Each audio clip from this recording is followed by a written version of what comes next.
So in sports, we bring you an exclusive interview with Black Stars midfielder Kwasi Sibo, who opens up about his remarkable journey as a professional footballer from humble beginnings to playing for the men's senior national team. He spoke exclusively with my colleague Victor Achu Tamaklu. Enjoy. One of the men who made a late entry into the Black Stars as far as the qualifying campaign is concerned, but left a lasting impression on all of us is Kwasi Sibo. He plays for Real Oviedo in La Liga, and that's as far as we know about him and his emergence from obscurity to national prominence. Well, today I have the privilege of sharing his space to get to know him and opportunity also for you watching us to get to understand who Kwasi Sibo is and why he is and has become such an important figure for the Black Stars of Ghana. Kwasi, how are you doing? I'm doing great. Yeah, good to see you.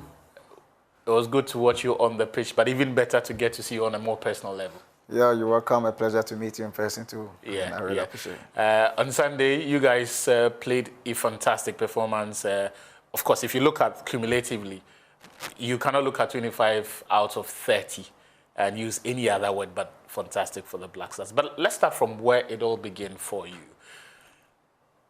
There were whispers about the fact that you could be in the national team. There were many who believed that you had arrived and at least should be in the national pool, even if not in the 23-man squad. Then on Wednesday night, we get the information that Kwasi Sibo is about to be listed into the national team as a late entry. And then within some 12 hours, it is confirmed. How did that information come to you? Yeah, at first, before the late call-up, Coach Otuado called me. Yeah. He called me before the 23-man squad came out. He called me like they have been following me. They have been following my progress, and I'm on their radar. And he knows that some of the players are also doing good in the other leagues. Yeah. And maybe next week he will do the 23-man squad. He will bring the list out. So anything, they will talk to the club, and they will let me know. So they spoke with the club, and the club even called me like, hey, Ghana, send us a message, an email, you know. Not like, oh, okay. So I think we're playing a game against Villarreal, and we have a home game against Real Madrid. Yeah. So that was the same week the 23-man squad came out. And my name wasn't part of the 23-man squad. So me, I was calm. I was very... You were not disappointed? No, I wasn't. I wasn't disappointed because I feel like every player that called to the national team deserves it. Yeah. So I'm always supporting the national team. So I was so calm and I didn't say anything. And so I was even watching the game against Chad. Right. I was watching with my friend who plays in Qatar. He's called Lancer. So we were watching the game together on my iPad. And Ghana was leading 1-0. Yeah. So I was like, oh, this game, we won. And then they equalized. So when they equalized, I was angry. And I was like, no, bro, I can't continue watching this game again. And then the fun in you took over. Yeah, then I just fell asleep. So when I fell asleep, I slept like I was taking a nap, like 2 hours. So when I woke up, my phone was just buzzing up, like, a lot of messages. So I was like, what is going on? So I checked and I saw Mr. Asante. I saw Alex Asante. Asante. So I said, like, Kwasi, are you ready? And I was like, I was born ready. And he was like, yeah, that's one thing I like about you. I was like, what's going on? Like, yeah, we want you to come fly tomorrow.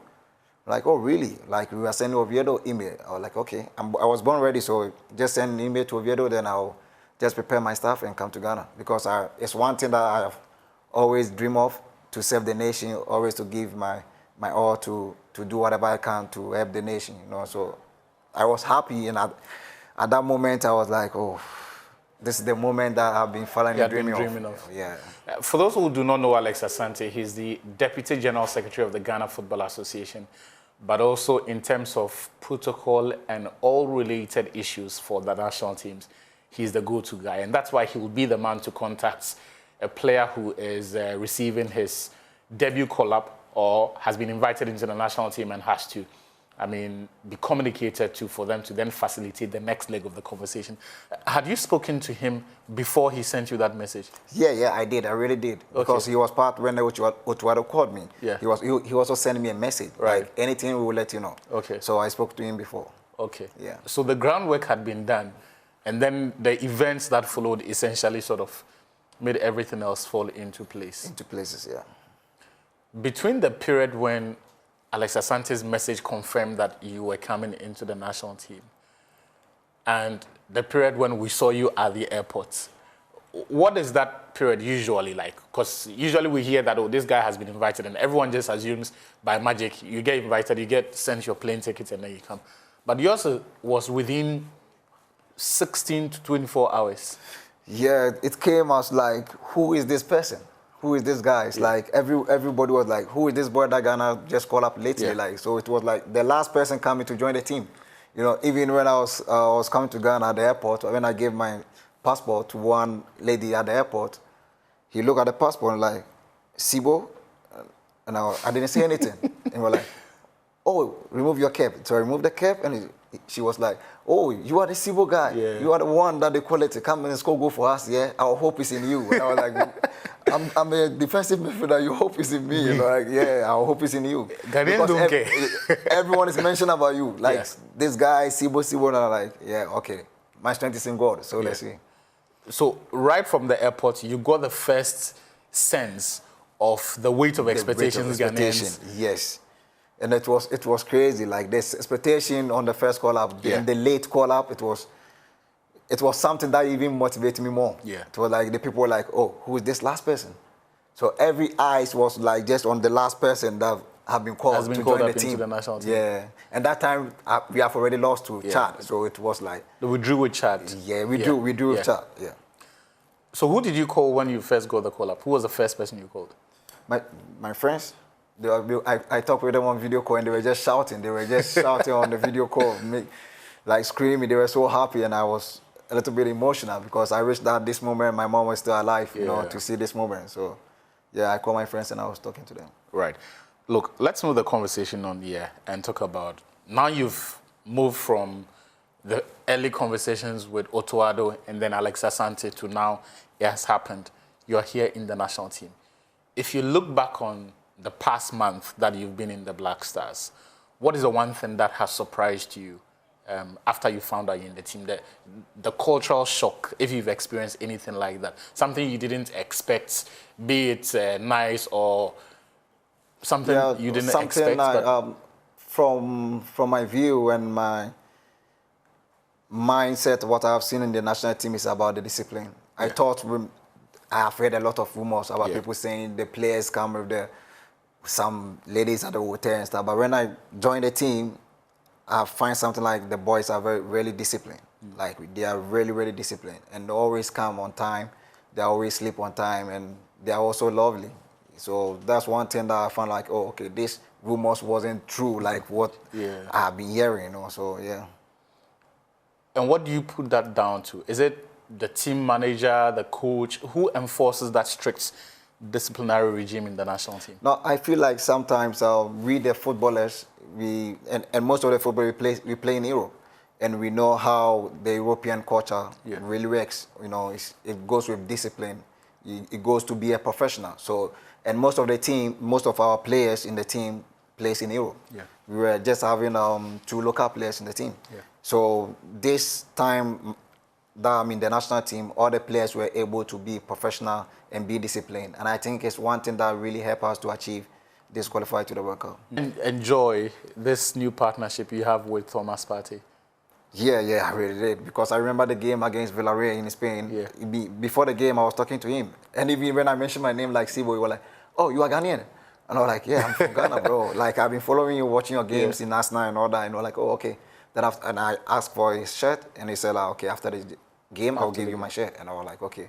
And now when I came to the national team, we used to talk. My first call up, sometimes we speak in Spanish with Inaki Williams. Yeah. And so the 3 of us would be speaking Spanish, and the guys be like, hey, Spanish people, no, yeah. And I'd be like, so yeah, we have a good relationship. So your first time meeting Partey, you asked for his jersey? Yeah, I asked for his jersey. Now he's your teammate. Now he's your partner in that midfield. Yeah, now he's my partner. How does that make you feel? It makes me feel like sometimes dreams that we dream always, like we live in the dream in the moment, and you shouldn't stop believing. Yeah. You should keep working hard and always pray first. And this was just 2 months ago? Just 2 months ago. Do you sometimes feel like this part of your life, you are still living in a dream? Sometimes I feel like that. Because from this year, early this year, since I qualified with Oviedo, the way things have been running, like, quick for me, I feel like am I living a dream or something? You know, it's crazy, but it's all part of God's plans. It's all real, Kwasi. Yeah. It's all real. And there are even bigger things coming for Amen. you. Amen. Being the first of them being the World Cup. Amen. There are many, I think it is safe for us to conclude that so long as you stay fit and you keep performing, you will make the World Cup squad. But before the World Cup, though, I'm sure in December, a lot of Ghanaians are going to be saying, we should have qualified for the AFCON. For you as a player and as a supporter of the national team, how disappointed were you that the Stars didn't qualify for the AFCON? Now, I will just say, like, I will just remove the player outside and I'll be like, as a Ghanaian, I was just hurt, you know, because every Ghanaian were expecting Ghana to be at the AFCON. I think this is the first time that we didn't qualify to the AFCON. Yeah. So I was just hurt, and I feel like even that qualification that we didn't get pushed the guys really hard for them to get this this World Cup qualification. But at first I was just hurt, and now I think that we have greater things ahead of us. So, yeah. Speaking of the greater things, what can this team achieve at the World Cup? This team can really achieve big in the World Cup next year, because the young child that I have trained with, I think most of them are doing well in their various clubs in Europe. And I feel like this team is more united. Yeah. And one thing I always say, like, if a team is united, it's hard to beat. If a team is together, it's really hard to. And this team is really, really united. Like, everyone, you see everyone talking to each other, every person. You will never, like, see someone not talking to this person. Like, we are all together. We are all making jokes. And that makes a team really strong. Fantastic. Final point on the Black Stars conversation. There are some who still have not been convinced by your coach, Otto Addo, owing from that AFCON no-show. But there are those who also believe that he has made, the sort of progress he has made cannot be overlooked. Where do you stand on Otto Addo, and what sort of impact has he had on your personal career? For my personal view, like, entering to the national team, I think he has done a great job. And he's still doing a great job for the national team, because I feel like since I entered the national team, whatever tactics that he gave to us, whatever advice that he gave us before a game, when we deliver on the field, we get results. Yeah. So my personal experience with him has been great. And yeah, I think he is a good guy to lead the nation. To the World Cup? To the World Cup. Right. Let's move the conversation to your career at Real Oviedo. For those who do not know, it is not the most resourced club in Spain. In fact, some of the players who signed for the club, Santi Cazorla, had to take a massive wage cut at a point, practically playing for free and all of that. Yet, you have managed to make it into La Liga for the first time in 24 years, I think. Yes, that was another great history that I made for myself, my family, and my loved ones to be proud of. Yeah. Because it was a very hard for them for getting back to relegated, and 24 years they never came back to the La Liga, and this year we were able to get a promotion to the Liga, and it was a great success for the whole Oviedistas, and me too, for my family and for the people of Ghana, because I think coming from Ghana and being part of that history is also a great sign for Ghanaian players, you know, that we are doing great in Europe. Yeah. So, yeah. And if you look at the sort of start you've had to the season, you've played the most difficult clubs in La Liga. Everyone will remember your performance in that game versus Real Madrid. How was that game for you? That game was another dream come true game that I played. Yeah. Because since my childhood, I've been supporting Real Madrid. Oh, yeah? And I remember that I've been watching them, sitting back at the back of the TV, watching them, you know. And now, standing on the same field, playing with this kind of players, like this kind of superstars on the same field, it was another, like, my dream or what. But in the game, my mind wasn't like that, you know. But after the game, I was like, oh, I was playing with Kylian Mbappe and Vinicius and that, you know. So I even exchanged my shirt with Kylian Mbappe. Oh, you have Kylian Mbappe's shirt as well? Yeah, I have it. Right. What is he like, Kylian Mbappe? Very humble. Very, very humble. Very quiet person. Like, very focused. And like, one thing I would say, like, his humanity is different level. Why do you say he's humble? Because in the game, even if you touch him, he will just look at your face and just go. He doesn't say anything. And when you speak to him, he will speak to you back. he speaks different languages, English, Spanish, French. So every language you speak to him, he will just reply and be smiling. So I feel like he's very, very humble guy. As an opponent, how difficult is he to handle or No, to it's track? very difficult.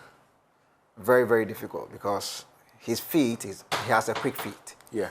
And it's very, very difficult to handle him. He's very fast, he's very intelligent, and he's a finisher. Right. Yeah.